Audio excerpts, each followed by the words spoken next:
Tokyo est la ville des superlatifs. Vibrante d'énergie, cette mégapole est la plus densément peuplée au monde. La capitale du Japon compte plus de 13 millions de citadins avec 5000 habitants au kilomètre carré.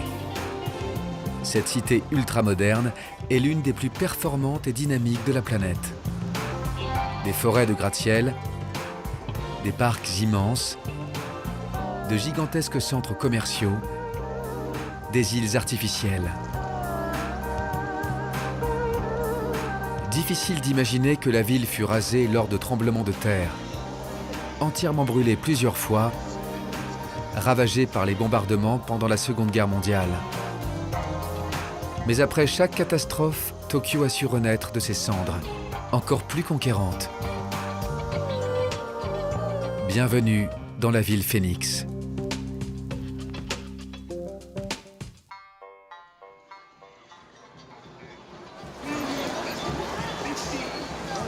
Le quartier d'affaires de Shibuya est la vitrine de la Tokyo futuriste. Des écrans géants encerclent l'un des carrefours les plus célèbres du monde, le Shibuya Crossing.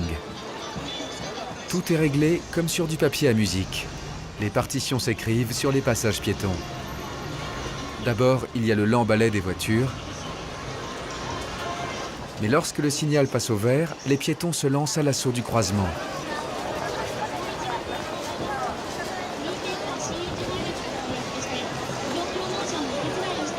Sans jamais se toucher, ils progressent le plus rapidement possible à travers la foule compacte.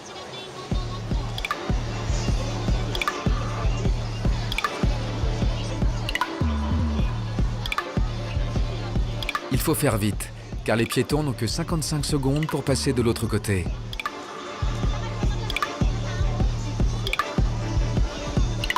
Les retardataires doivent courir pour éviter de se faire écraser. Puis, sans état d'âme, les voitures reprennent possession de l'asphalte.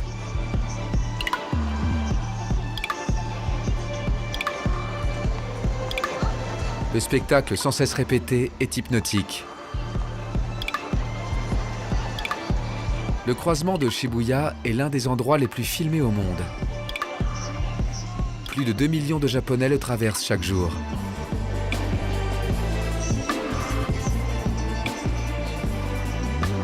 Alors, pour faire le buzz, certains n'hésitent devant rien. Tels ces artistes de rue qui promènent leurs collègues crucifiés au milieu de la cohue.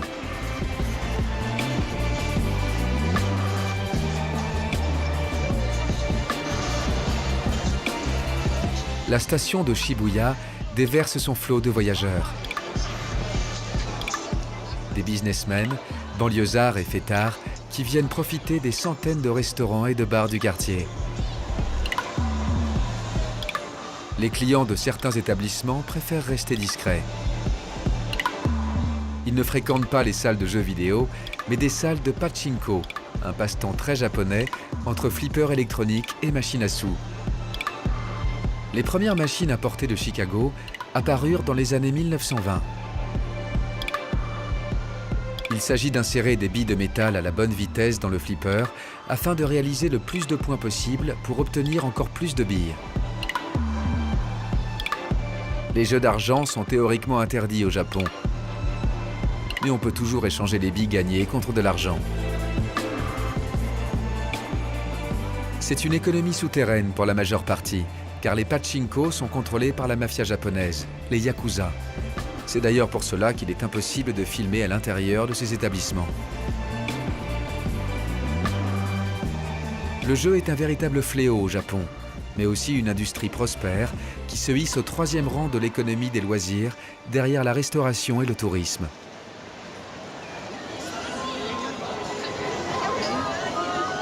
Shibuya est aussi le théâtre d'une histoire incroyable que connaissent tous les habitants de Tokyo. Celle de Hachiko, le chien le plus dévoué dont on puisse rêver. Dans les années 1920, son maître, un professeur d'agriculture, lui avait appris à l'accompagner le matin jusqu'à la station et à revenir l'attendre chaque soir à son retour du travail. Malheureusement, le 21 mai 1925, le professeur ne rentra pas chez lui. Il était mort sur son lieu de travail. Comme d'habitude, Hachiko était là à l'attendre, fidèle au rendez-vous. Pendant 10 ans, jusqu'à sa mort, il allait revenir tous les soirs dans l'espoir de revoir son maître. Le chien, empaillé, est conservé au musée de la nature de Tokyo et une statue a été érigée en son honneur à l'endroit exact où il se tenait. Impossible de passer à Shibuya sans faire une photo souvenir avec Hachiko.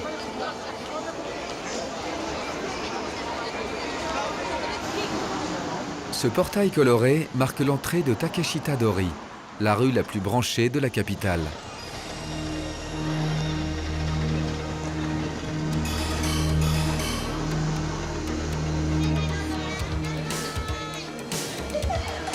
L'étroite allée piétonne se faufile entre des dizaines de magasins.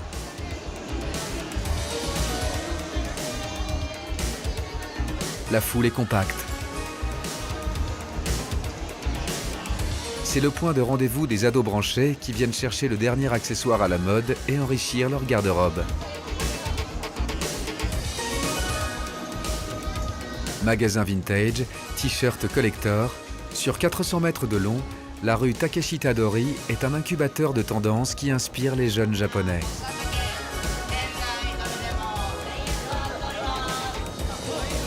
Ce vendeur au look de rappeur interpelle le client.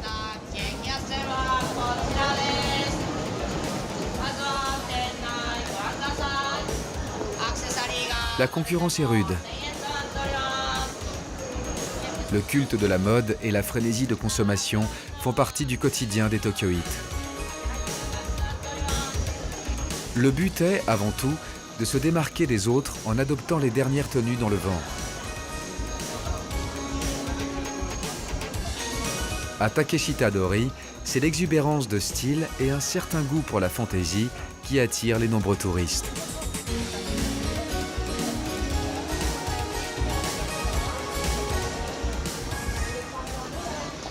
Plus loin, la rue mène à Harajuku, un quartier plus aisé qui a été pris d'assaut par les créateurs de mode et les artistes dans les années 90. Ici, on prend son temps pour découvrir ces charmantes petites rues tranquilles, loin de la foule de Takeshita-dori.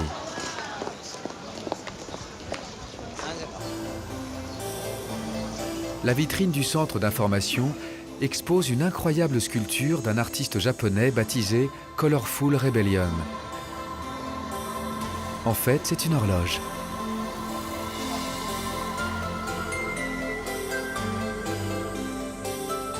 Cette composition colorée et délirante d'objets en plastique venus de notre jeunesse exprime bien l'état d'esprit particulier de ce quartier.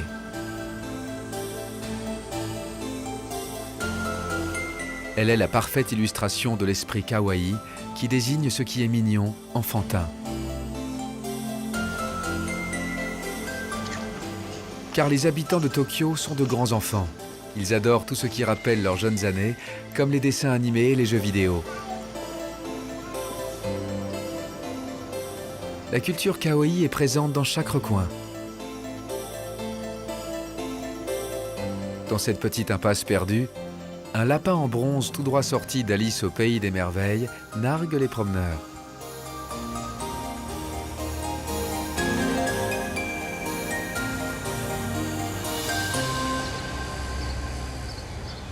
Plus loin, ce bâtiment abrite l'une des premières galeries d'artistes indépendants, la Design Festa.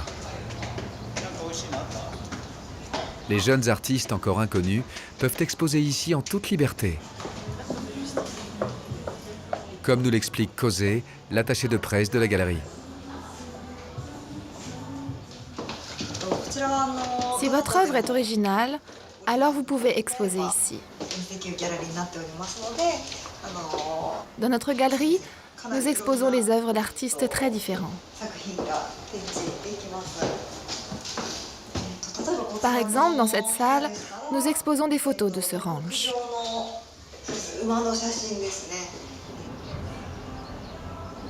Depuis plus de 20 ans, ce lieu rassemble les dernières tendances en matière de peinture, de photographie et de mode.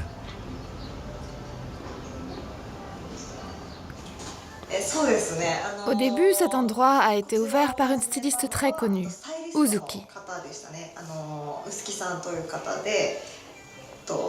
Ce n'était pas encore une galerie. On y organisait des happenings, des défilés de mode, des shows.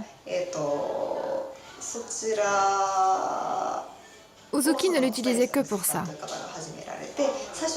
À l'époque, il n'y avait que 2 shows par an. C'était en 1994 que les shows ont démarré. Mais 4 ans plus tard, on en a fait une galerie. Parce que le lieu ne servait que 2 fois par an. Mais on a gardé le même concept, le même esprit. C'est une association qui gère l'endroit et qui gagne de quoi faire tourner la galerie grâce aux revenus de ce petit restaurant.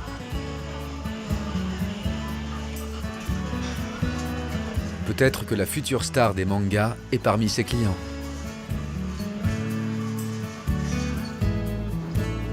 Cet appétit pour la nouveauté, les habitants d'Harajuku l'ont développé après la Seconde Guerre mondiale, lorsque les troupes américaines stationnaient dans la ville. Ils y avaient installé un quartier d'habitation pour les soldats, surnommé Washington Heights.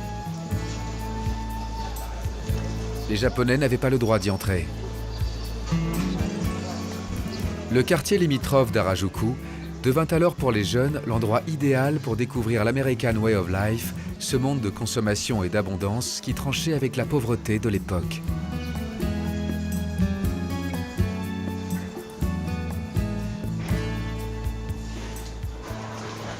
Plus au sud, voici Omotesando, les Champs-Élysées de Tokyo, avec ses restaurants et ses magasins chics.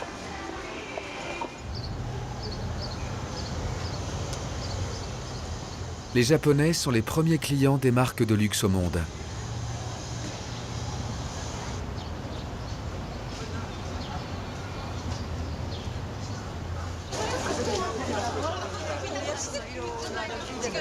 À l'origine, Tokyo était un village de pêcheurs appelé Edo. Les shoguns en firent leur capitale au XVe siècle. Ce n'est qu'à la fin du XIXe siècle qu'elle prit le nom de Tokyo, la capitale de l'Est. Le quartier d'Asakusa nous plonge dans cet univers médiéval, le temps mythique des samouraïs. Le long de cette rue commerçante, la ville a su préserver un peu de son histoire. Cette allée très animée, délimitée par 2 portes sacrées, mène à l'un des plus anciens et des plus importants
Les darumas sont très populaires.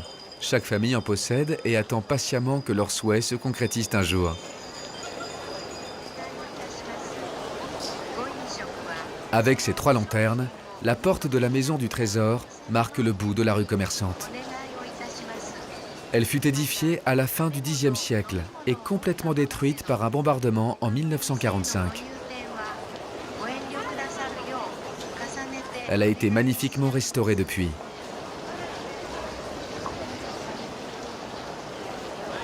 Le temple de Sensoji est le saint des saints du bouddhisme japonais.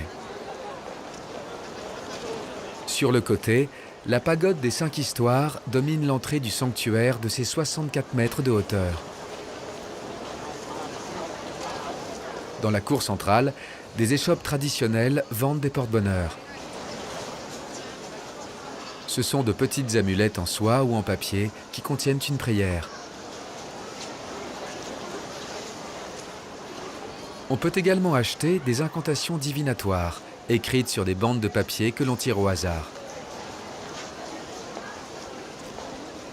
Si la prédiction est bonne, le croyant recevra santé et bonne fortune. Si elle est mauvaise, il faut alors nouer le bout de papier près du sanctuaire pour conjurer le mauvais sort. Les Japonais sont très superstitieux et croient fermement au pouvoir des esprits et des fantômes.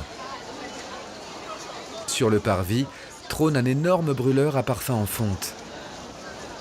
Les fidèles viennent y allumer des bâtons d'encens dont ils rabattent la fumée sur eux. On dit que si elle atteint une partie du corps qui est malade, la guérison est assurée. Juste en face se dresse le temple de la déesse de la miséricorde.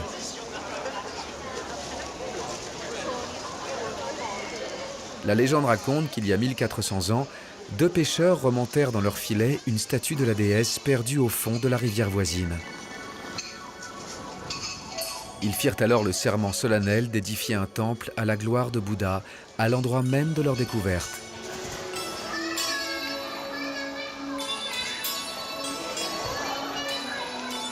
Depuis plus de 1000 ans, ce sanctuaire est l'endroit le plus sacré de la ville. Mais Asakusa est aussi connu pour avoir été le quartier chaud de l'ancienne Tokyo. Autour des temples et des sanctuaires, il y avait un hanamachi, qui signifie la rue des fleurs, l'endroit où vivent et exercent les geishas. Au XVIIe siècle, ces artistes dévoués au plaisir des samouraïs, musiciennes et danseuses, étaient également les maîtresses de la cérémonie du thé. L'Hamanachi d'Asakusa concentre des appartements privés de geishas, des maisons de thé, des maisons de plaisir et des restaurants. Encore aujourd'hui, une vingtaine de femmes exercent cette profession très codifiée. Elles donnent leur spectacle lors de dîners d'affaires. Il en coûtera presque 1000 € pour 1 heure passée avec ces professionnels de la tradition nippone. Malgré la foule, Asakusa a su garder son authenticité. Le quartier est populaire auprès des amoureux du passé de leur ville.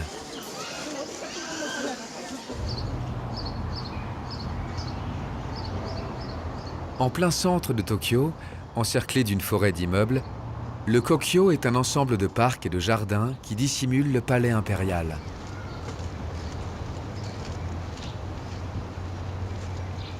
C'est l'une des promenades préférées des Tokyoïtes.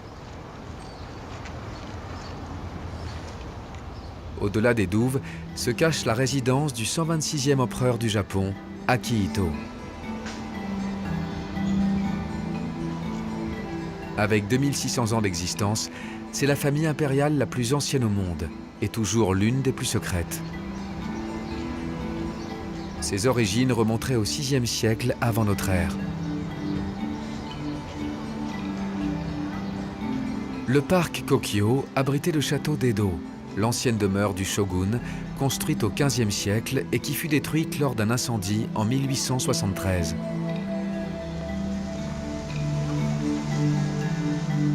Mais il reste encore quelques vestiges de cette époque, comme ces élégants bâtiments blancs aux toits de tuiles anthracites ou cette tour de 3 étages aux lignes épurées dont l'architecture ressemble beaucoup au château original.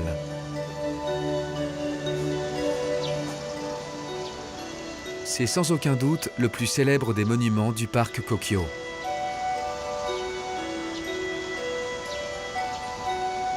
Les visiteurs peuvent également admirer les tours de guet qui se dressent au-dessus des douves.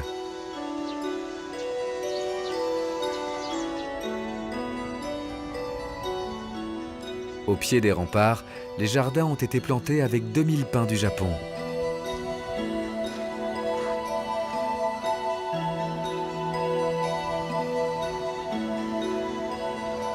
Dans les fossés, des hérons et des canards barbotent en toute tranquillité.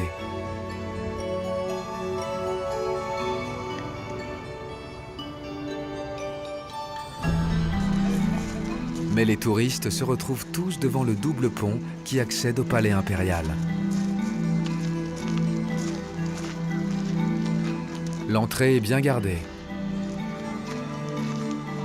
L'empereur Akihito, la princesse Michiko et leurs enfants vivent dans le palais impérial édifié en 1888, puis détruit durant la Seconde Guerre mondiale pour être finalement reconstruit en 1968. C'est un bâtiment moderne qui se trouve juste derrière cette tour de garde et demeure invisible depuis l'extérieur du parc.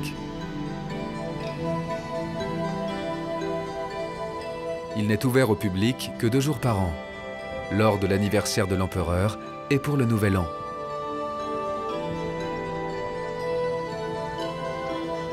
Aujourd'hui, le monarque n'a plus le pouvoir politique que les shoguns lui avaient rendu à la fin du XIXe siècle, au début de l'ère Meiji. Même s'il n'est plus considéré comme un dieu vivant, il reste néanmoins de lignée divine. Pour les Japonais, il est le garant de l'unité nationale.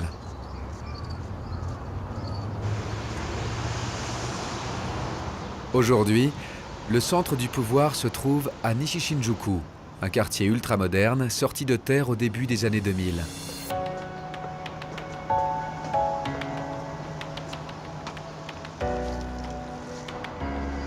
Les banques et les sièges des grandes entreprises se sont installés autour de l'hôtel de ville, le Metropolitan Government Building.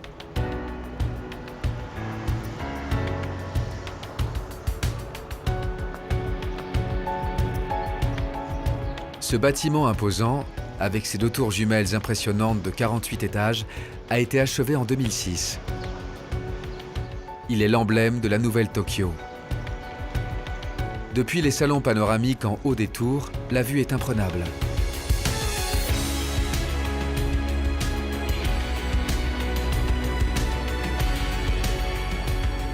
La ville tentaculaire s'étend jusqu'à l'horizon. D'ici, on aperçoit l'immense parc Yoyogi, l'un des poumons verts de la capitale. Plus loin, les jardins de Shinjuku abritent une énorme serre tropicale.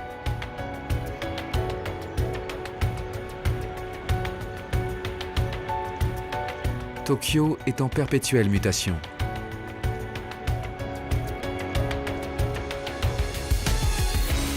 Des chantiers titanesques font surgir des quartiers entiers. Après la guerre, la capitale s'est métamorphosée en un gigantesque centre urbain. Avec sa banlieue, le Grand Tokyo compte plus de 38 millions d'habitants répartis sur 23 arrondissements.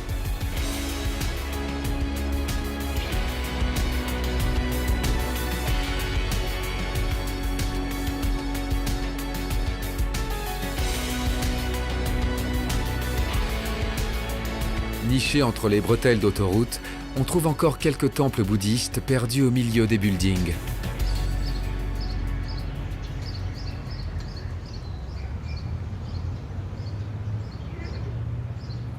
Le quartier de Nishishinjuku rassemble les gratte-ciels les plus modernes de la ville, comme la tour Gakuen Kokun Tower construite en 2008.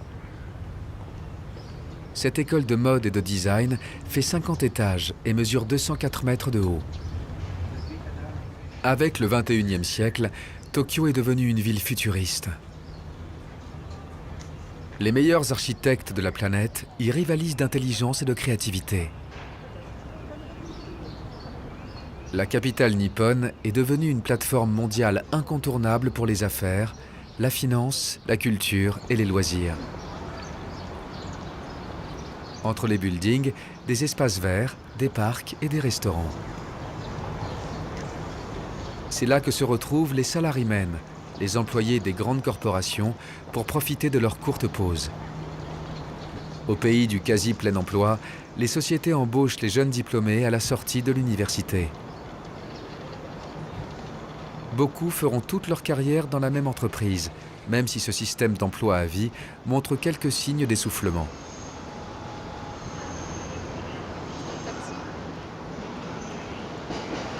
Ces salarymen ont été les fantassins du développement économique impressionnant du pays depuis la fin de la guerre. Reconnaissables à leur costume-cravate, ils travaillent souvent plus de 10 heures par jour et prennent rarement des vacances.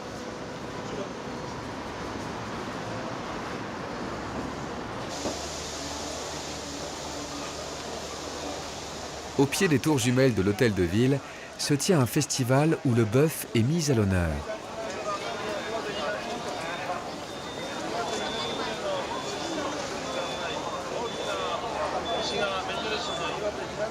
Dans le parc central de Nishishinjuku, la mairie a installé des tables pour que les connaisseurs puissent déguster le wagyu, le bœuf japonais.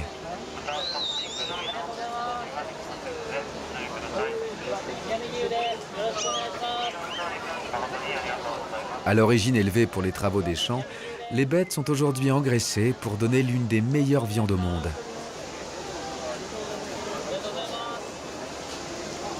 Il existe de nombreuses sortes de wagyu, mais la plus connue est la race de Kobe. S'offrir un steak est un véritable luxe. Les prix peuvent atteindre plus de 300 € le kilo. Mais ce n'est pas un hasard si le bœuf de Kobe est aussi recherché. Kameda, un éleveur, nous en donne l'explication. La variété de Wagyu, le bœuf japonais de Kobe, donne la meilleure de toutes les viandes.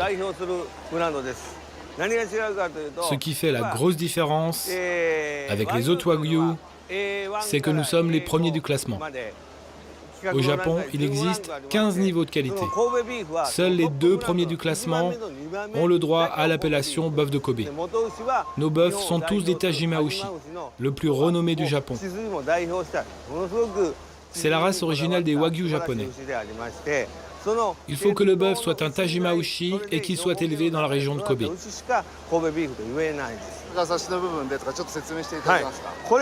Voilà les parties les plus tendres du bœuf de Kobe.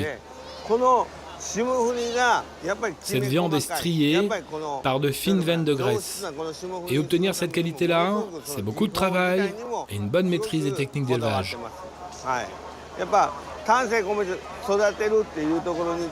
Pour l'élever selon les règles, mois après mois, année après année, depuis le moment où c'est encore un petit veau jusqu'à ce qu'il soit assez gros pour être vendu, il faut le bichonner.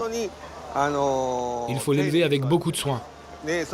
Pour recevoir l'appellation bœuf de Kobe, il faut au moins 30 mois d'élevage. C'est pourquoi cela revient si cher. Pour détendre le bœuf, on lui fait écouter de la musique classique. Vous voyez comment on les aime, nos Wagyu? Pour arriver à ce niveau-là, celui d'une appellation de grande qualité, on s'occupe des bœufs avec autant d'amour que s'il s'agissait de nos propres enfants. C'est ça qui fait la différence. Au Japon, il existe 15 niveaux de qualité. Chaque éleveur a son petit secret. Certains Wagyu ont droit à des massages avec de la bière, pendant que d'autres écoutent la 5e symphonie de Beethoven. Le bœuf de Kobe a une vraie vie de nabab avant de finir dans nos assiettes. Mais pas besoin de casser sa tirelire pour s'offrir cette viande délicate. Sur les stands, on propose des gyudon pour la modique somme de 5 €.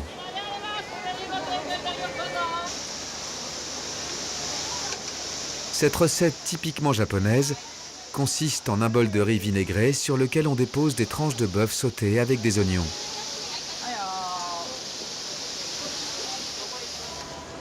Un véritable festin pour les Tokyoïtes qui en profitent pour déjeuner entre amis ou voisins.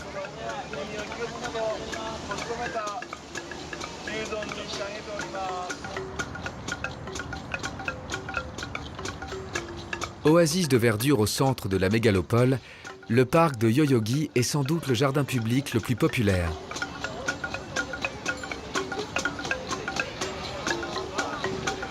Il est apprécié par les habitants de la ville qui se retrouvent ici le week-end pour se relaxer, faire du sport et jouer de la musique.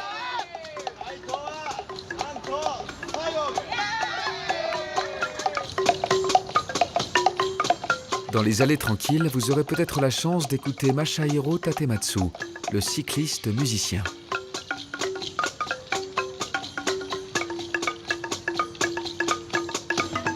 Il trimballe tous ses instruments sur son vélo et s'arrête où bon lui semble. C'est un orchestre à lui tout seul. Il joue du xylophone, des cymbales, du tambourin, des castagnettes et même de l'orgue à pouce. Sa musique joyeuse et printanière nécessite une synchronisation parfaite.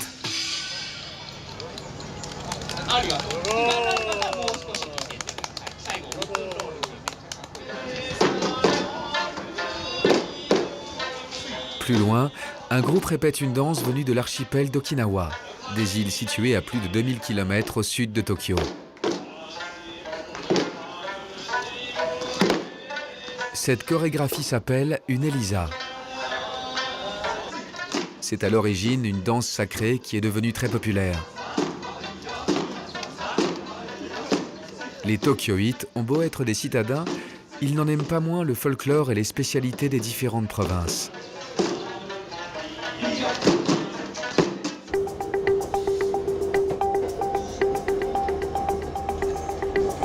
Le métro parcourt 370 km et compte 290 stations.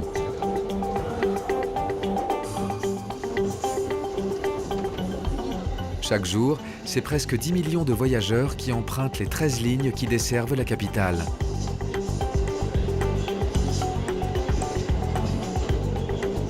Les temps de trajet sont très longs. Il faut 1 heure pour faire le tour du centre-ville.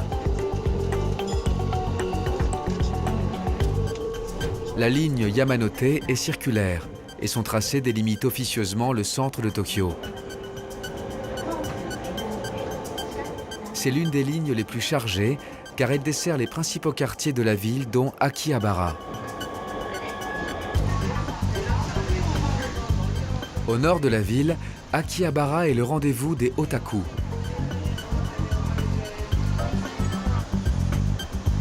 Ce terme désigne ceux qui consacrent tout leur temps et leur argent à leur passion comme les jeux vidéo, leur chanteuse préférée, la lecture des mangas ou la collection de figurines.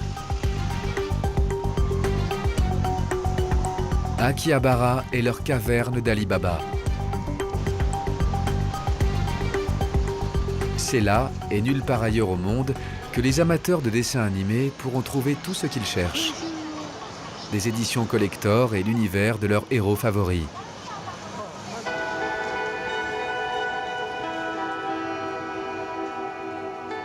Les mangas, littéralement dessins grotesques, sont des bandes dessinées typiquement japonaises. Mais leur origine est très ancienne. Il y a 1400 ans, on utilisait des rouleaux de bambou sur lesquels étaient peints des histoires avec des images et du texte. Après la Seconde Guerre mondiale, sous l'influence des comics américains, les personnages des mangas deviennent des super-héros.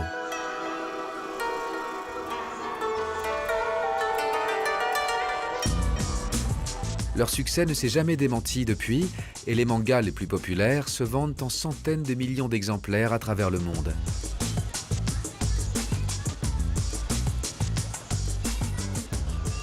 Dans les magasins d'Akihabara, les otaku recherchent aussi les héroïnes ultra sexy des mangas pour adultes.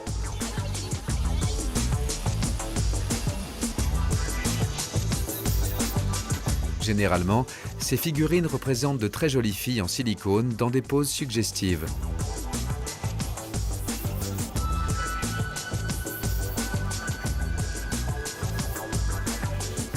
Ces poupées peuvent coûter plusieurs centaines d'euros.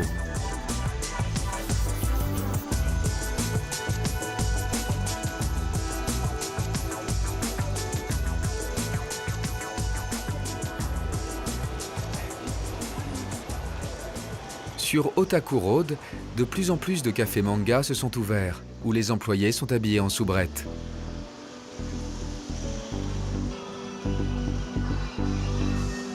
Les hôtesses rabattent des clients dans la rue. Ils pourront choisir la serveuse de leur choix dans une liste et d'après photo. Certains de ces clubs proposent également aux clients de faire la sieste avec l'une d'entre elles. En tout bien tout honneur, bien sûr, car il s'agit de payer pour un peu de chaleur humaine et de réconfort dans cette ville où la solitude est un véritable fléau.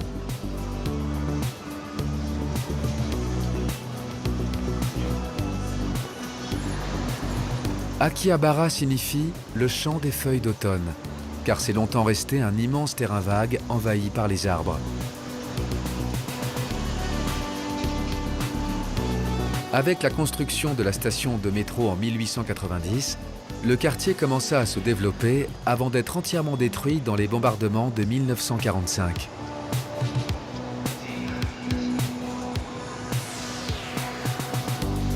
Avec la reconstruction, les étudiants de Tokyo s'installèrent ici pour ouvrir des petits magasins d'électronique.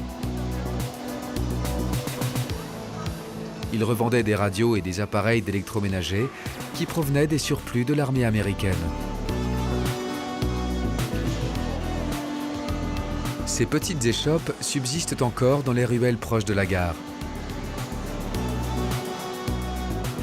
C'est alors qu'Akihabara devint Akiba, la ville électrique. Ce quartier a été le point de départ de la Tokyo moderne.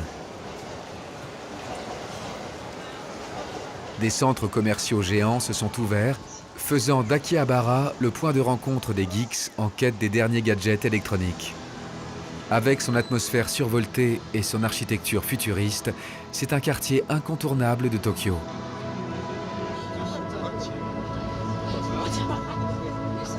Cette rame de métro aérien circule sans conducteur entre les gratte-ciels.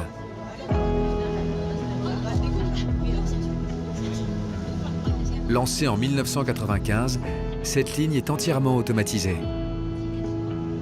Elle a été la première de ce type au Japon. Elle transporte 100 000 passagers par jour. Le métro file entre les immeubles avant d'entamer une boucle dans la baie de Tokyo.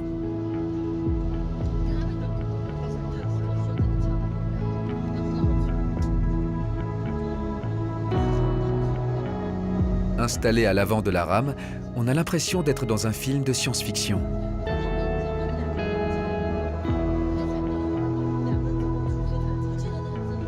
Le front des gratte-ciels se découvre au fur et à mesure.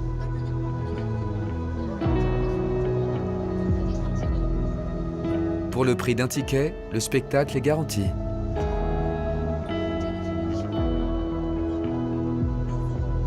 Le métro glisse à présent vers Odaiba, la nouvelle Tokyo.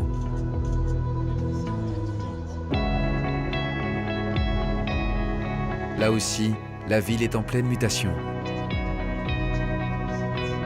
De nouveaux immeubles qui utilisent les dernières technologies, des quartiers entiers qui sortent de terre.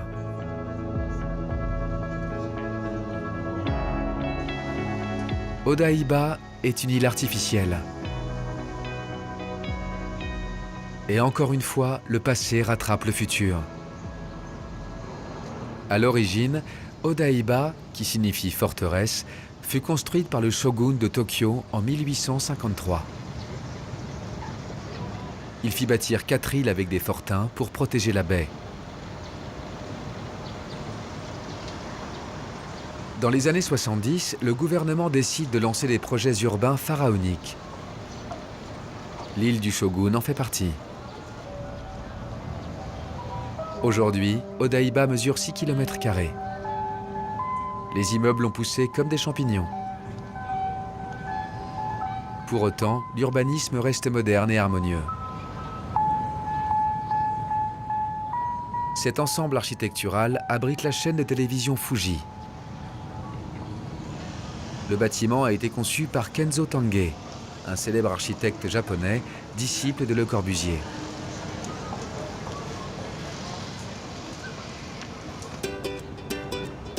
Alors qu'Odaiba était plutôt destiné au départ à recevoir des immeubles de bureaux, dans les années 80, les premiers habitants ont commencé à s'installer.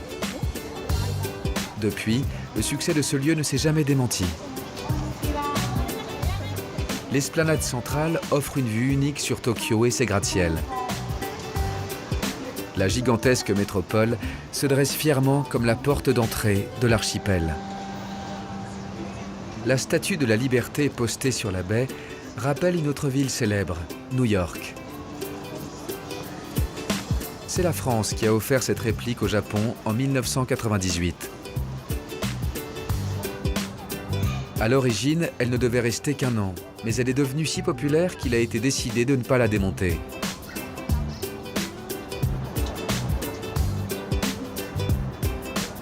Le pont arc-en-ciel, le Rainbow Bridge, enjambe élégamment la baie de Tokyo. Il mesure 570 mètres de long et porte une autoroute, une nationale et une ligne de métro. Les deux arches élancées qui le soutiennent sont une véritable prouesse technique. Le Rainbow Bridge est l'un des emblèmes de la ville. En 1996, la mairie de Tokyo autorisa la construction de centres commerciaux et de parcs d'attractions sur l'île.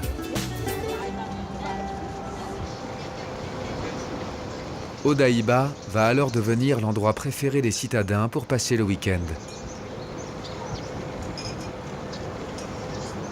Le long des docks en bois, les visiteurs déambulent entre les salles d'arcade de jeux vidéo, les musées, les nombreuses boutiques et les restaurants du front de mer.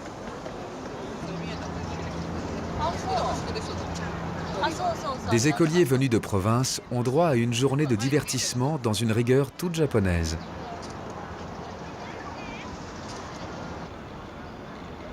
Au bout de ce petit restaurant, une magnifique plage artificielle accueille les promeneurs.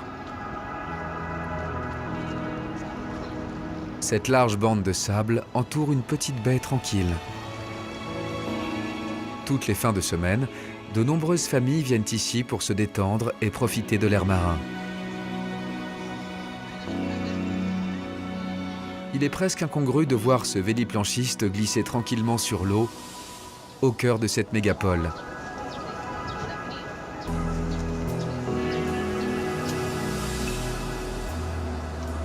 Mais la plage est presque déserte aujourd'hui, car le temps de loisir est compté.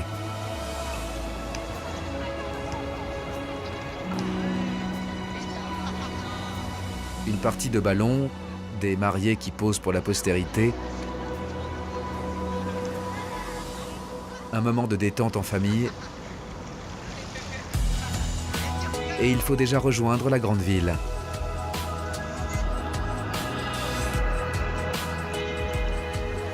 Les derniers ferries vont bientôt partir. Celui-ci ressemble à un vaisseau spatial, avec ses formes arrondies et ses immenses baies vitrées. Ce n'est pas étonnant puisqu'il a été dessiné par un célèbre auteur de manga.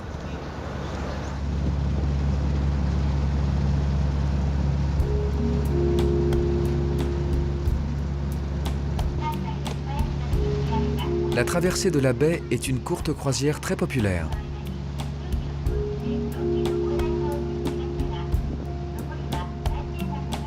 Le bateau passe sous les immenses arches du Rainbow Bridge, avant de retrouver l'énergie vibrante de la cité.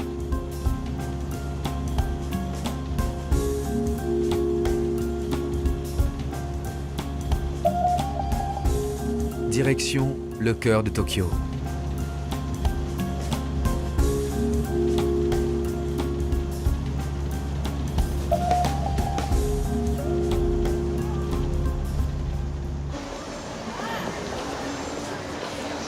Des écrans géants, des centaines d'enseignes lumineuses.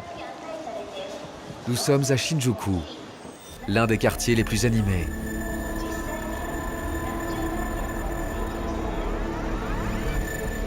Depuis la terrasse du cinéma, apparaît un Godzilla géant et menaçant. Ce monstre emblématique du cinéma catastrophe japonais est une créature antidéluvienne qui, irradiée par les essais nucléaires, décide de se venger en détruisant tout sur son passage. La thématique du cataclysme, qui finit toujours par s'abattre sur la capitale, est directement inspirée des différentes catastrophes qui ont secoué Tokyo.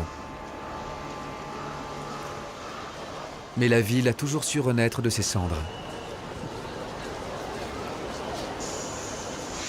La station de Shinjuku est la plus grande au monde.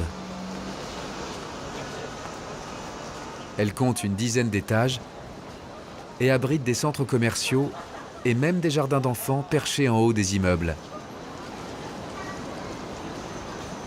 Chaque jour, plus d'1 million de voyageurs transitent par ce nœud ferroviaire où se croisent la plupart des lignes de métro. Le soir, on retrouve les salarymen. Ils se rejoignent ici pour passer un moment de détente avec leurs collègues, avant de rentrer chez eux, de l'autre côté de la ville, parfois à plus de 2 heures de transport.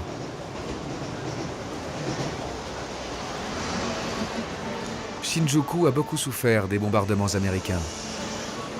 Cachés en bas des lignes des métros aériens, ces petites rues étroites et tortueuses sont les seuls vestiges du quartier tel qu'il était avant la guerre.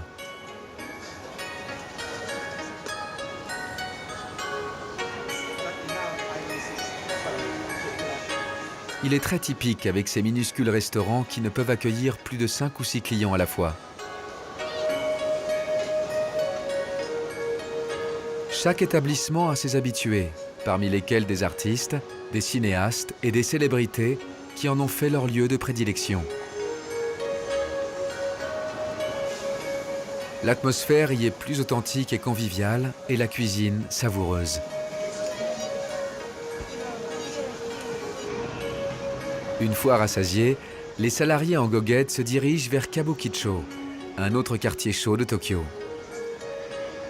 C'est là que Shinjuku s'anime à la tombée du jour.